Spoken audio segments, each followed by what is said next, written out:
वो घड़ी अब नजदीक आ रही है। घड़ी नजदीक आ रही है मतलब जो सीएम साहब अब दिल्ली गए हैं तो यहाँ से कुछ निष्कर्ष निकलने वाला है? नहीं, अब चुनाव भी नजदीक आ गया है। जाने आने का तो उनका क्रम अनवरत लगा रहता है। अब वो समय भी नजदीक आ गया है। और कुछ इसको लेकर के आपके मन में? न कोई मन में नहीं। हम संगठन का काम करते हैं। कोई दिन बताए कि जिस दिन हम बिहार से लेकर यूपी तक न कर रहे हो कार्यक्रम, डेली हम एक कार्यक्रम करते हैं जनता के बीच में।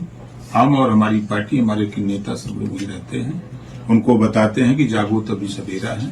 आप शिक्षा के लिए लड़ो, रोजगार के लिए लड़ो, अपने हक के लिए लड़ो और राजनीति में बढ़ चढ़ के हिस्सेदारी लो और गुलामी बंद करो कि हम अखिलेश के गुलाम हैं, हम मायावती के गुलाम हैं, हम सोनिया के गुलाम हैं। ये नहीं, आप अपने बच्चे को बेहतरी की लड़ाई लड़ो। ये बात की जानकारी लोगों को हम लोग दे रहे हैं तो लोग एकदम तो चल दे रहे हैं गांव से निकल के। आपने अखिलेश यादव के गुलाम होने की बात की। अखिलेश यादव का एक बयान आपने दिया है जो बड़ा चर्चा में चल रहा है। आपने बताया कि शिव जी के भक्त हैं, अगर आपने श्राप दे दिया तो बड़ी समस्याओं में आ जाएंगे अखिलेश यादव। नहीं, मैंने ये कहा कि जो पिछड़ों का हक लूट रहे हैं, खुद 5 साल मुख्यमंत्री रह करके लूट रहे हैं, अगर इन गरीब कमजोर लोगों के ऊपर अत्याचार करने की कोशिश करोगे तो भाई हम तो शंकर भगवान के पुजारी हैं और हमारा झंडा जो है पीला है। हम जब श्राप देते हैं तो पीलिया होता है, तब तक नहीं ठीक होता जब तक पीला झंडा उन्हें पकड़ ले। बाकी इसके साथ ही विपक्ष जो है, विपक्ष के कई बड़े नेता ईवीएम को लेकर के अभी तक सवाल उठा रहे हैं। भूपेश बघेल ने ये बात कही कि ईवीएम जो है उसमें बदलाव होने चाहिए। फारूक अब्दुल्ला ने भी ये बात कही कि ईवीएम बहुत ही गलत मशीन है और कांग्रेस द्वारा लाई गई बहुत बड़ी गलती है। तो कांग्रेस ले आई है ना, तो कांग्रेस जीती कर्नाटक तब ईवीएम सही था। भूपेश बघेल जी जीते तो अब तो ईवीएम सही था।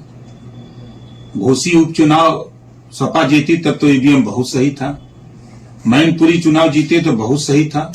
जब सपा की गवर्नमेंट बनी तो ईवीएम बहुत सही था। जब ये हारते हैं तो ईवीएम का दोष रोना रोते हैं, दोष देते हैं। अभी जीत गए होते तब नहीं बोलते। तो ये इन लोगों का रोना है। जनता का काम करेंगे नहीं और जनता के बीच में जाएंगे नहीं और इसी तरह रोना रोते रहेंगे।